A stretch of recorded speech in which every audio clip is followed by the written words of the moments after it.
Daí, rapaziada, tudo bem com vocês? Tudo bem, né? Espero que todos estejam bem, espero que todos estejam com saúde física e psíquica. Espero que quem esteja aí sem trabalhar ocioso tenha esse tempo para pensar na vida, como os antigos filósofos, né? Que ficavam no meio das florestas, iam para o deserto para se afastar da sociedade e ter ideias iluminadas, digamos assim, né?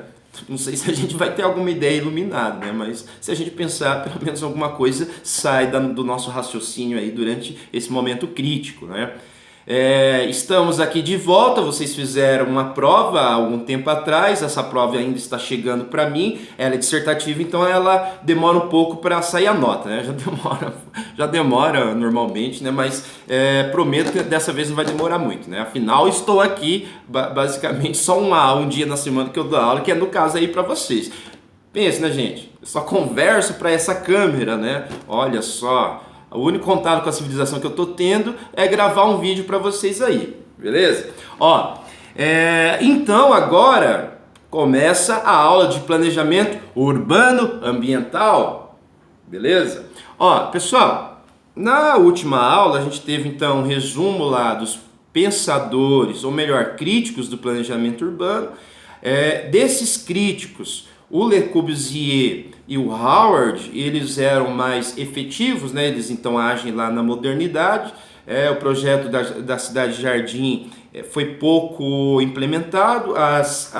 Aquelas condições do Howard foi mais implementadas até na cidade do século 20, né, depois de 1950, que é o caso de Brasília, não tem mistério nenhum, né? Eu dei esses dois exemplos, né, Howard e Le Corbusier, que eles são os mais falados, principalmente no ensino médio, principalmente lá para o segundo ano, então tem esse conteúdo aí de planejamento urbano, né?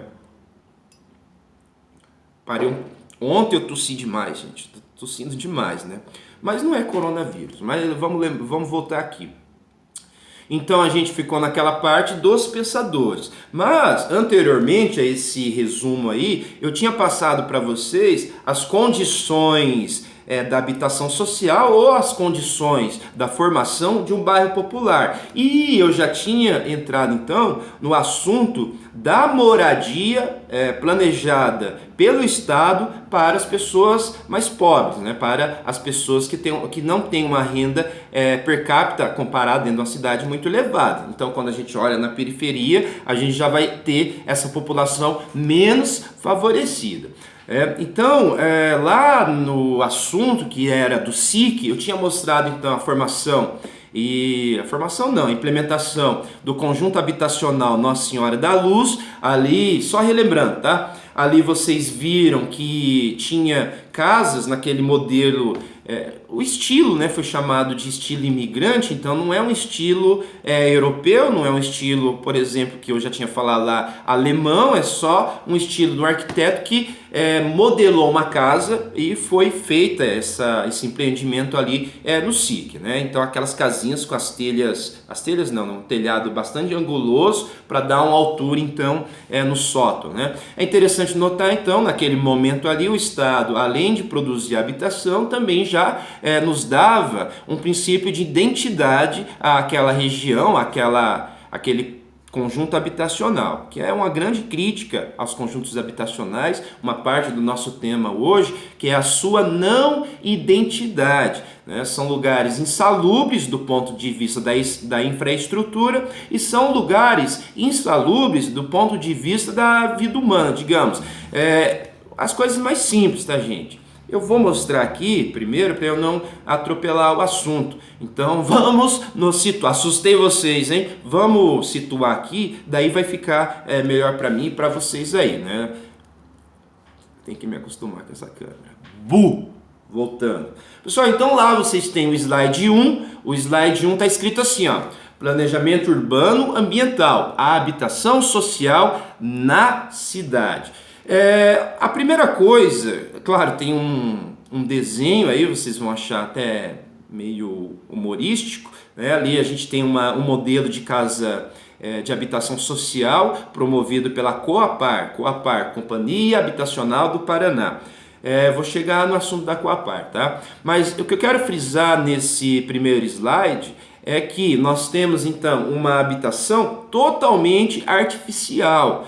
Não, digamos, pessoal, não artificial do ponto de vista artificial da produção mesmo. Uma casa artificial, uma cidade artificial, não é isso. Eu quero dizer assim que não é respeitado as qualidades humanas, a não ser aquelas qualidades que nos tornam de fato animais, que seja procriar, defecar e se alimentar e descansar. Então essa habitação social, essa que aparece aí para vocês, esse desenho, um desenho basicamente de programas de arquitetura, né, que mostra o projeto, vocês têm então ali um contexto, uma figura, né, totalmente descontextualizada do que é a urbanização brasileira, né? Se a gente olhar nessa figura aí, a gente vai pensar que é um sítio, mas na verdade é o que? É uma casa popular no meio de uma cidade, que vai ter muro, que não vai ter árvore, e vai ter uma família ali, um modelo computadorizado ali. Vocês vão achar interessante essa figura. Essa figura eu tirei do plano de habitação do Aquapar. Eles têm planos a cada 5, 10, 15 anos, então aí tem esse documento que está no final dessas referências, que vai estar no fim aí como uma referência para vocês aí, né? Que é o PIS, né? Do planejamento urbano, não, da implementação de conjuntos habitacionais da casa, da habitação social aqui no Paraná, feito pelo Aquapar. Pessoal, então a gente entra numa questão que aí o Estado já começa a intervir. Então o Estado começa a produzir a habitação social. É claro que esse Estado, ele vai vir, claro, fazendo com que as pessoas produzam a habitação social também, no caso lá do mutirão que eu já tinha falado para vocês, e a gente vai ver isso daqui hoje também, tá? Então, o interessante aqui é a gente ver, o Estado está organizando o espaço de quem não tem outro, digamos, ator para organizar, que são os excluídos, ou os pobres, ou pessoas que têm muita dificuldade de ter a sua habitação na cidade, seja por meio do aluguel, seja por meio da casa própria, né, que é o sonho da casa própria, que é o caso aqui do Brasil, né? Então vamos lá para o slide 2. O slide 2 está lá, contexto político, ideológico, econômico da produção da habitação social do Brasil. Coloquei todas essas palavras porque na verdade é isso daí mesmo. O contexto político, de 64 para frente a gente tem a ditadura militar. A ditadura militar, o regime militar, tinha a sua questão nacionalista. Então a gente começa a ter mais capital sendo inserido nas cidades, seja por meio da substituição de importação, como foi feito de 50 para frente, que era para a gente, o mínimo, né, a gente produzir eletrodomésticos aqui e não só trazer de fora, né, automóveis também, não só trazer esses equipamentos de fora. Então a gente substituir as importações, que é um programa bem evidente, né, e é bastante falado, mas também a gente tem que lembrar que ao fomentar a indústria civil, o governo, no caso, mexe com toda uma cadeia de produção. Essa cadeia de produção envolve a retirada de materiais básicos da natureza, né, matéria-prima para fazer cimento, fazer tijolo e assim por diante. Essa cadeia de produção, ela envolve muita gente. Então há um aumento de emprego, há um aumento de produtividade e há um aumento de capital sendo investido. Então isso é importante, né? Fomentar a indústria da construção civil. Essa indústria da construção civil, claro, especificamente, mas a gente tem que lembrar, se uma cidade está sendo construída, ela necessariamente vai chamar para si outros serviços. A gente tem que lembrar, então, cidades mais simples de se analisar, por exemplo, né? Quando a cidade planejada ela nasce, ela começa a ter restaurantes, ela começa a ter um sistema, claro, no passado não tão bancário assim, mas um sistema que dê apoio à construção daquelas cidades, né? Imagine cidades que estão sendo construídas na década de 80 para as famílias, então tem essa questão aí. Daí nós tivemos nesse período, pessoal, o segundo slide é um período, né? Eu vou, quando mandar esse... Ali tem, né? Mas quando eu mandar o slide, daí eu coloco ali, tá? Mas a gente tem que falar qual foi esse período, 64 para frente, né? Da ditadura militar até 80, até final da década de 90, o Estado meio que tem as mesmas características para a habitação, as mesmas propostas basicamente foram dadas. Claro, só fazendo parênteses aqui, a habitação social no começo ela era mais uma classe média que estava ali, hoje a gente poderia falar os funcionários públicos, por exemplo, né? Depois, com o êxodo rural, principalmente no final da década de 70, indo para 80, a gente tem uma habitação social voltada mais para as pessoas mais pobres, principalmente as pessoas que começaram a chegar na cidade e não tinham mais onde estabelecer a sua casa, só nas periferias, e o recurso era muito pouco, então tinha que ter uma ajuda do Estado, né? Então slide 2, estímulo à poupança. Aqui a gente está num período então de Guerra Fria. Estímulo à poupança evitaria, ideologicamente aqui falando, a questão do comunismo. Então o comunismo era evitado e algumas políticas econômicas incutia na cabeça do cidadão o seu horror ao comunismo, ao socialismo que era vivido ali na União Soviética, nesse contexto que eu estou chamando aí. Então o estímulo à poupança era, digamos, barrar o comunismo, né? Você ser um capitalista, né? um cara que acumula para ganhar mais. Então tem essa questão. Apaziguamento social. Ora, a sociedade, então, ela começa a ir para a cidade, as cidades começam a inchar, a explosão urbana, muita gente morando na cidade, então aí o governo entra, tecnocentricamente falando, produzindo a habitação social. Esse apaziguamento se dá principalmente por isso, né? Prover ao pobre, o que está numa condição ruim de habitação, melhorar a sua habitação. Então, apazigua uma sociedade, evitando inclusive a reforma urbana, que é uma reforma da sociedade que impacte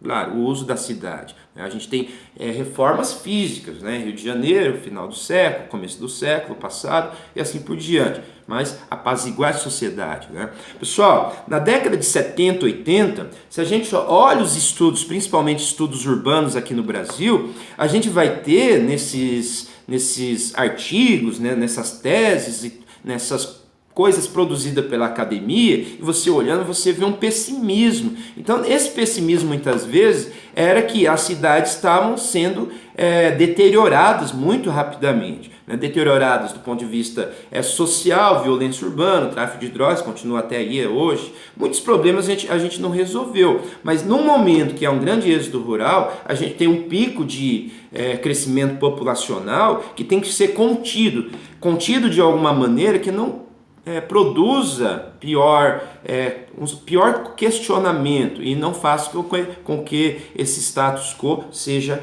questionado. Vou me acostumar com essa câmera hoje, né? Já faz 15 dias, né, que eu não gravei, né?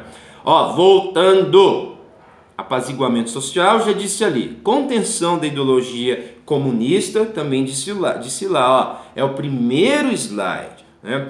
Eu vou só fazer uma contextualização aqui, gente. Aqui no Paraná nós chamamos, tem a Companhia Habitacional do Paraná, como tem também a Companhia Habitacional Brasileira, as Coabs, antigamente a gente chamava de Coab, né? Hoje nós temos o Minha Casa Minha Vida, que é outra maneira de financiar, principalmente do governo Dilma para cá. Pessoal, de 64 para cá, a gente teve a política do BNH, Banco Nacional de Habitação. O Banco Nacional de Habitação era até visto de maneira positiva, né? Era a primeira vez que um país em plena urbanização, 60, 70, né, a gente começa a se urbanizar, começa a organizar de alguma maneira a sociedade. De alguma maneira, começa a se preocupar com a habitação das pessoas, né? Não, a moradia, de fato, morar é uma coisa bem diferente só de habitar, né? Morar significa também uma questão de identidade.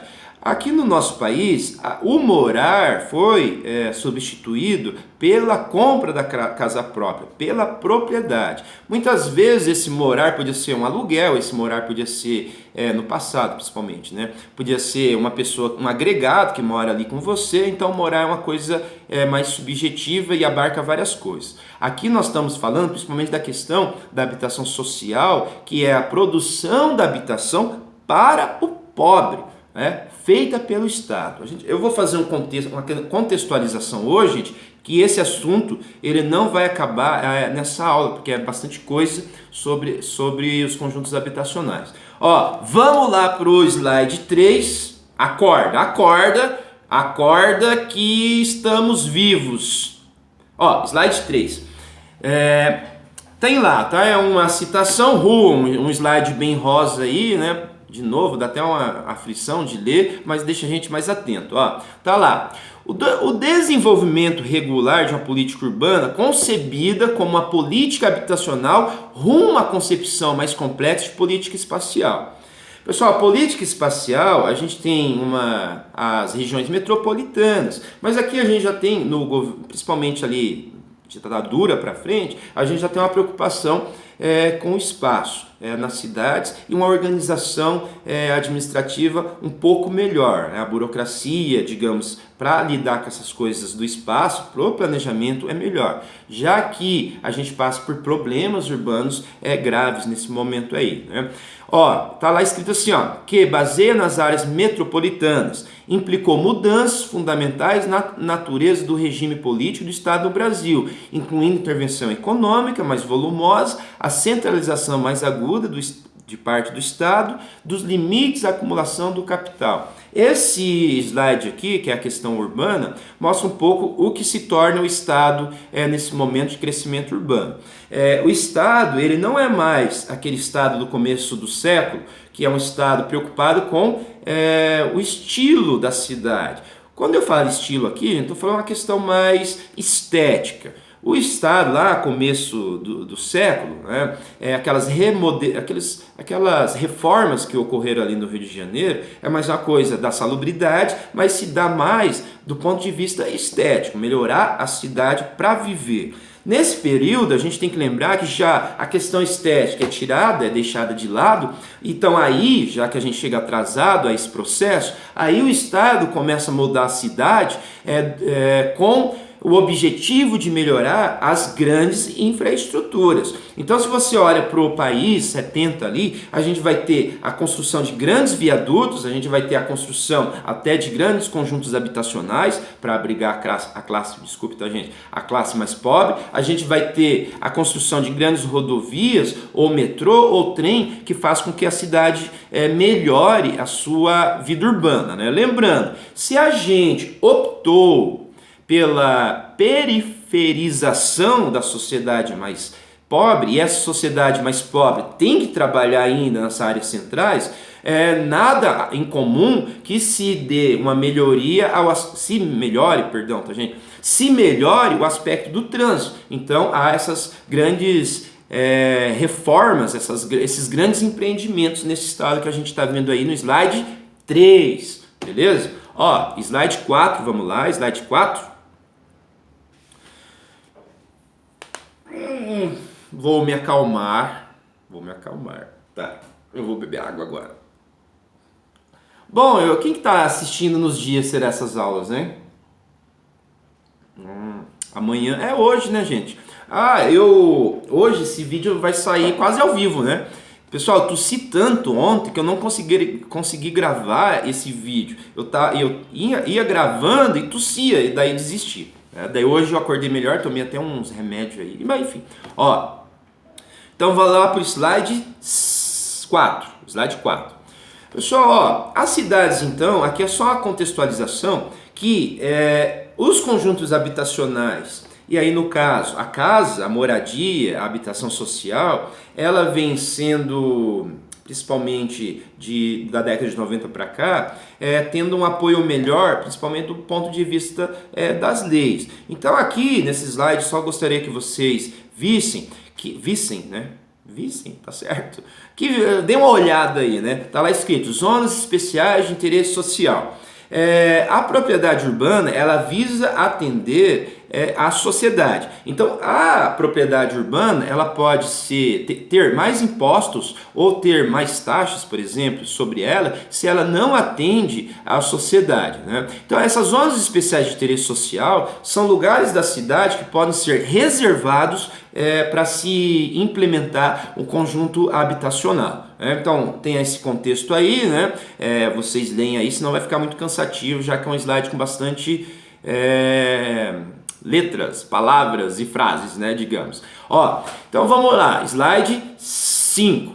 Pessoal, eu quero que vocês olhem aí o slide 5, está mostrando o conjunto habitacional lá na final da década de 70. Não, começo da década de 70, tá, gente? É o conjunto Oswaldo Cruz.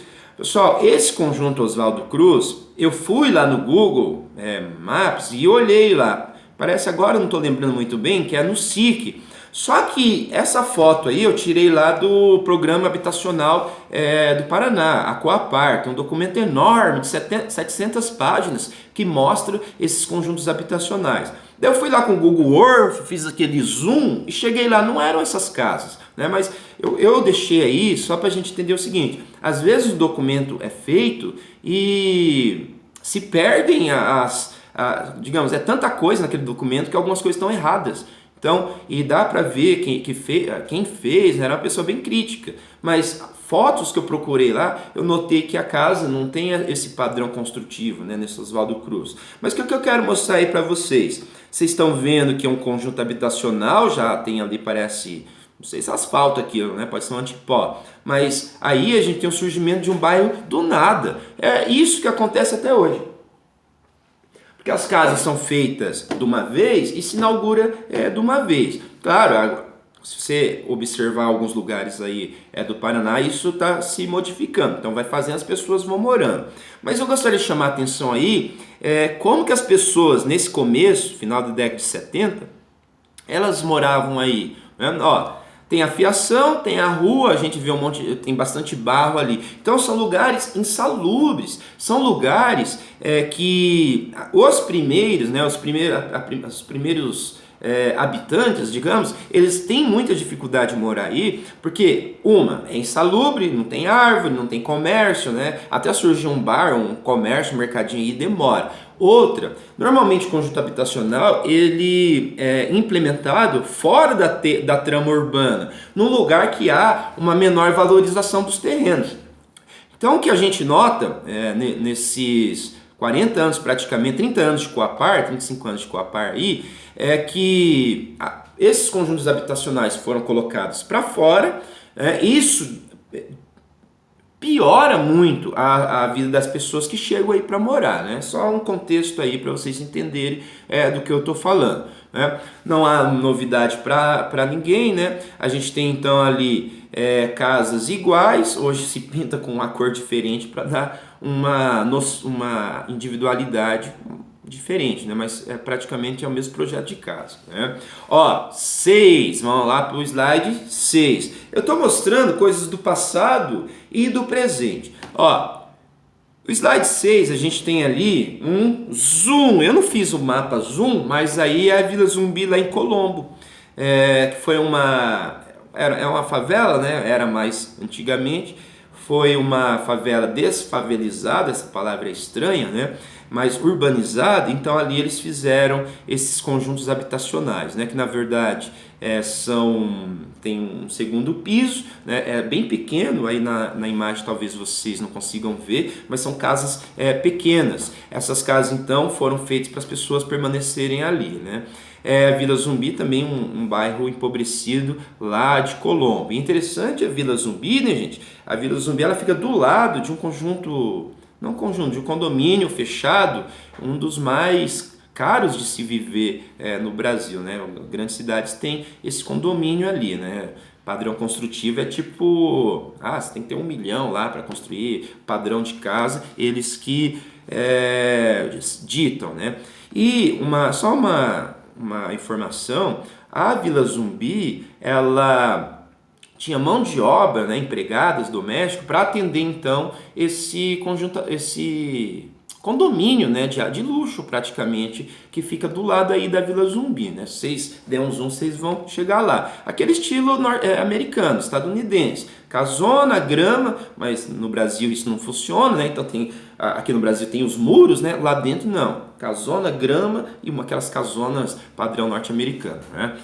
Por que eu estou dizendo isso? Eu estou dizendo isso porque a Vila Zumbi provinha esse condomínio de empregados, né? E era um programa ali, se bem ou para mal, eu achei estranho, já que era para formar mão de obra de empregada doméstica, né? Para trabalhar nesse condomínio, que é a velha dicotomia brasileira, né? A miséria de um lado e do outro lado a riqueza, tá? Ó, nós temos lá então o slide, calma aí gente, o slide 7. Pessoal, o slide 7 está lá, ó, produção de unidades habitacionais populares, de 1950 a 1990. Eu não vou citar os números ali, ó, todos, mas eu gostaria que vocês vissem ali que foram, o total geral, 150 mil casas foram produzidas, certo? Por programa habitacional das Coapares, né, ou Coabs e assim por diante, né? Pessoal, essa aula ela não vai terminar hoje, então eu vou continuar depois, na próxima semana. Então eu vou falar um pouco mais devagar, já que não vai dar tempo mesmo de terminar, nos 40 minutos aí.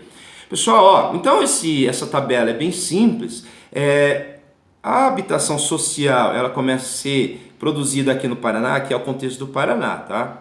Aqui no slide 7, é o contexto do Paraná. Só o Paraná aqui, 152 mil.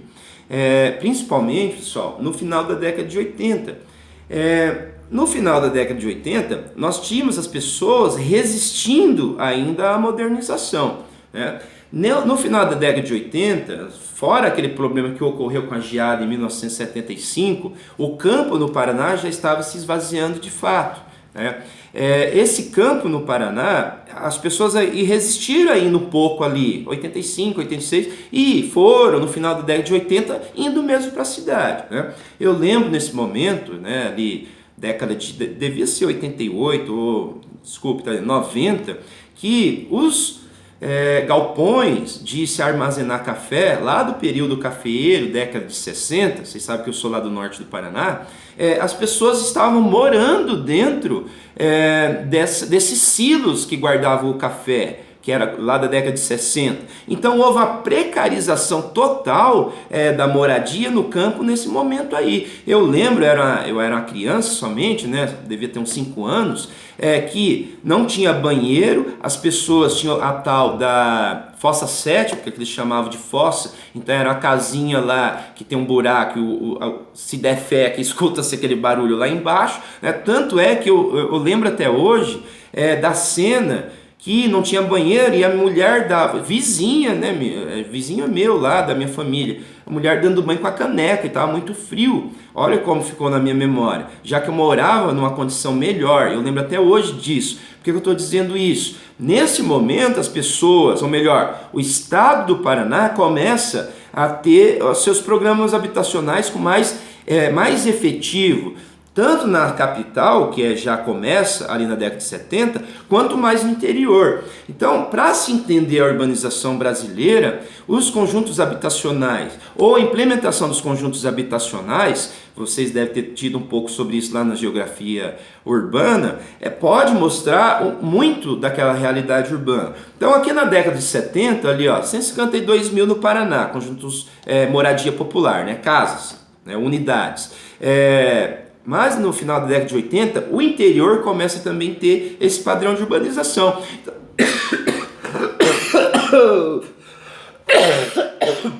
Desculpa. Uma hora eu vou morrer, né, gente? Calma aí. Duro que eu não posso nem cortar, né? Ai, meu Deus. Vocês dão risada. Eu sei que vocês dão risada. Deixa eu desligar aqui o negócio. Ó. Até perdi, né? Cuspi aqui com minha tosse. Eu tô com a dor aqui, uma dor aqui, ó, no pulmão. Ainda bem que eu não tô fumando mais. Mas deve ser só tosse. Ó, voltando, né? Eu estava dizendo então que no interior também aconteceu isso, só que um pouco atrasado, né? Quando você anda aí por Curitiba, você vê uns padrões construtivos.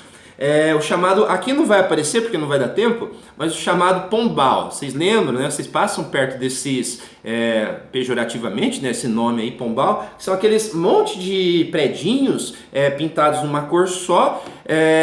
Hoje eles são habitados até por uma classe média, mas no passado no passado era para favorecer uma classe média que também se empobreceu, né? No começo ali da década de 80, né? Então, beleza. Vamos lá para o slide 8. 8! Tá lá, 8. Evolução demográfica do Paraná, nas principais cidades. Aqui eu estou mostrando que Curitiba ali tem um aumento bem grande, né, de população. As cidades médias, elas crescem menos. As cidades médias, elas vão crescer mais na década de 90, para vocês terem uma ideia, né? Ó, daí aí é para vocês terem um contexto. Gente, não tinha ninguém além do Estado para fazer alguma coisa. Então o Estado interveio aí, né, emprestando, fomentando o capital e fazendo com que algumas técnicas construtivas fossem utilizadas, né? Eu já falei em outra aula, mutirão, por exemplo. Junta-se as pessoas para produzir a casa própria. Tá? Hoje eu estou de roqueiro, né? Hoje está bem frio, tá, gente? É um dia bem frio. Ó, 8, já mostrei para vocês aí o 8, vamos lá. Ó, 9. Hoje minha didática não tá muito boa, hein? 9, produção habitacional das Coabs do Paraná. Ó, ali então tem um gráfico. Pessoal, esses gráficos aí é tudo da Coapar, tá? Ó, ali tem um gráfico que chega ali a 153 mil no final da década, começo, né, da década de 90, 153 mil. De lá para cá, a gente não teve mais um programa habitacional, a não ser Minha Casa Minha Vida. A gente tem que pensar, tá, gente? Ó, esse Minha Casa Minha Vida, o que eu vejo no interior, pela vivência que eu estou tendo no interior, quando eu vou para lá, né, é que as pessoas que estão comprando Minha Casa Minha Vida são os filhos daquelas pessoas que estão casando, né, que compraram a sua casa ali na década de 80, final da década de 80, que estava o problema do êxodo rural. Então, muitas pessoas do campo permaneceram nas cidades pequenas. Quando elas permaneceram, foram parar aí nos conjuntos habitacionais, né? Uma coisa interessante, já disse para vocês, é que no interior a gente não tem a valorização da terra como numa cidade grande. Então, por exemplo, verticalização não existe. Mas a gente tem a desvalorização. Então, muitas vezes no interior, principalmente, o que é percebido é que do lado de um cemitério tem um conjunto habitacional. Por que eu estou dizendo isso? Estou dizendo isso que não se escolhe as externalidades, claro, a montanha, o rio, a praia, para o pobre tanto faz, não vai morar perto do cemitério. Isso que aconteceu. Então, esses conjuntos habitacionais, hoje eu estou falando do interior, que eu estudei algumas partes, conjuntos habitacionais no interior, tá? Então, esse contexto. Depois eu vou chegar aqui em Curitiba. Esses conjuntos habitacionais, eles eram insalubres também, lá na década de 80, pouco asfalto, hoje já estão bem urbanizados. Mas a gente tinha uma violência crescente, principalmente uma violência de rua em cidades maiores, né, bares, brigas, etc., né? A gente tem também que são lugares desvalorizados da cidade, também é uma população pobre que vai morar nesses conjuntos habitacionais, e a gente tem uma homogeneidade de pessoas de uma renda só morando numa parte de uma cidade. Então a gente tem aí uma setorização urbana, né? Uma setorização. Claro, foi planejado, mas não a setorização é planejada. Coloca o conjunto habitacional lá, então quem tem a mesma renda vai morar nessas regiões onde estão os conjuntos habitacionais. Tá? Ó, então a gente tem ali o slide 9, que mostra a subida então da linha o crescimento, tá, gente? Desculpe. O crescimento da produção da habitação social no Paraná. Tá? Vamos lá para o slide 10. Só hoje, como é um apanhado só, já está acabando a aula, né? Ó, é um apanhado. Eu vou explicar esse slide aqui para a gente começar a entender que tem vários tipos de habitação social, né? Esse modelo aí, como que ela influencia na malha urbana, né? Ó, tá lá o slide 10. Ó, isso daí é palavra até mesmo da Coapar. Nossa. Desculpa. Tô bem. Pessoal, ó, esse slide 10 são palavras, né, um texto tirado lá do documento da Coapar. Ali, a Coapar já fala o seguinte, ó, sobre os conjuntos habitacionais. Não é novidade para ninguém, no final aqui eu vou ter os conjuntos habitacionais, as imagens de cima, né, mas não é novidade para ninguém, como eu mostrei ali, como que é um conjunto habitacional. São ruas, digamos, homogêneas, então não há uma diversidade de malha urbana e quem chega aí primeiro tem essas dificuldades. Então a Coapar está dizendo o seguinte ali sobre isso, ó. Porém, após alguns anos, pode-se observar que a organização social alcançada nesses empreendimentos e a apropriação da moradia pelas famílias, devido à forma de construção adotada, o mutirão, possibilitou conquistas aos moradores, por melhorias que, ao longo do tempo, foram transformando a paisagem local, inserindo definitivamente as famílias no meio urbano. A Coapar, então, está fazendo a contextualização aqui, passando pano, né, digamos, porque no começo, a organização social, as pessoas ali ficavam a Deus dará, dessa maneira. Então, eram pessoas, estou falando mais na condição do êxodo rural, tá, gente?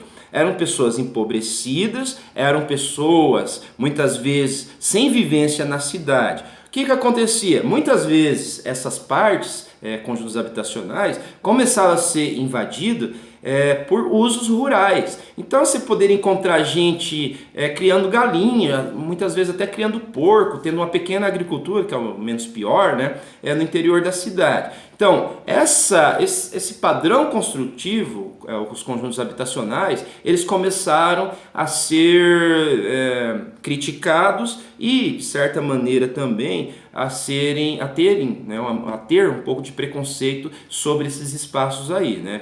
Principalmente na década de 70, aqui na cidade grande, mas nas cidades pequenas, esses conjuntos habitacionais ganhavam até apelidos, inferninhos, né? Caveirinha, lá no interior tem isso daí, que era um lugar onde tinha confusão. Por que eu estou dizendo isso?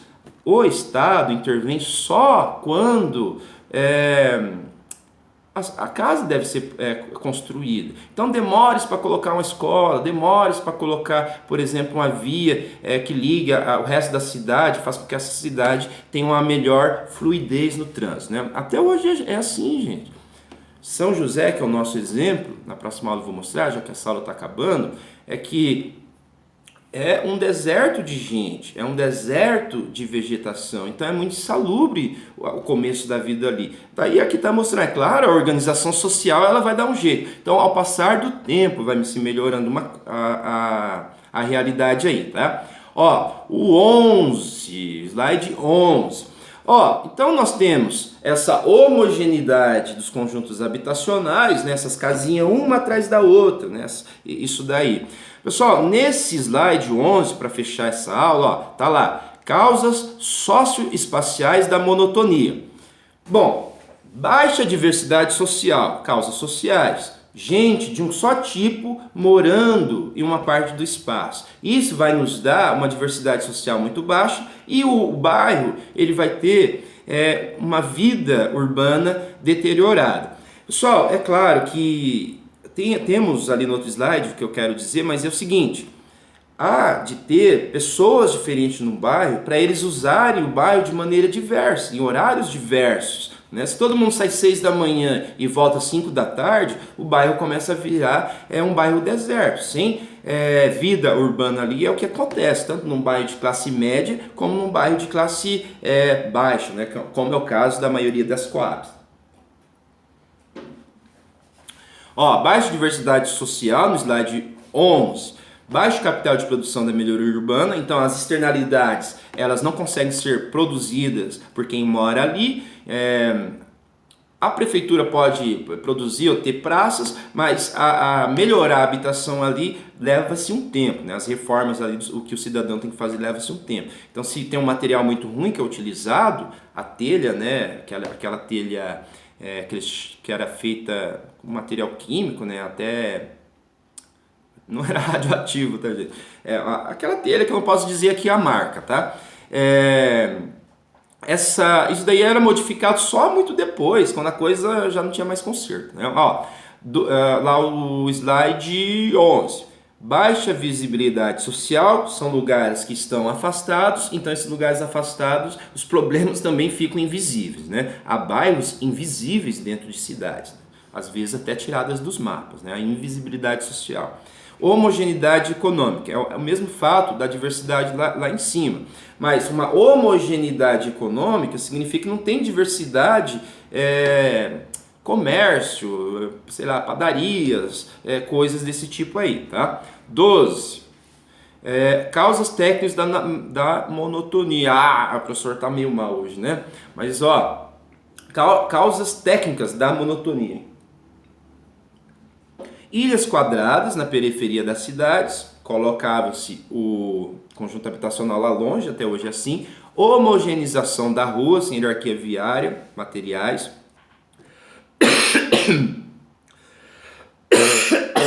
Oh, meu Deus.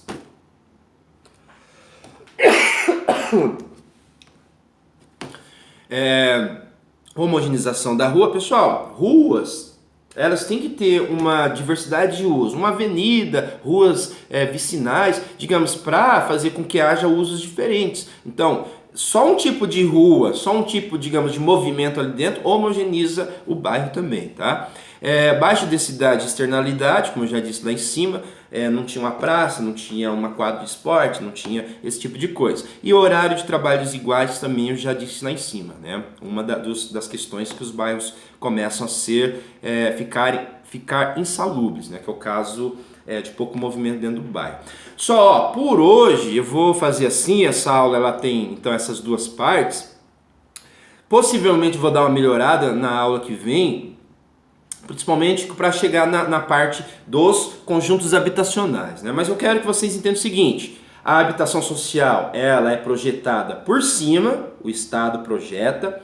Ela tem uma característica, para a gente entrar na outra aula, tá, gente? Ela tem uma característica de barateamento, ela tem que ser barata. Ela tem uma característica de ser homogênea, então é para todo mundo, mesmo se essa família seja diversa, diferente uma da outra. Então nós temos uma unificação do estilo aí, um único estilo para todos.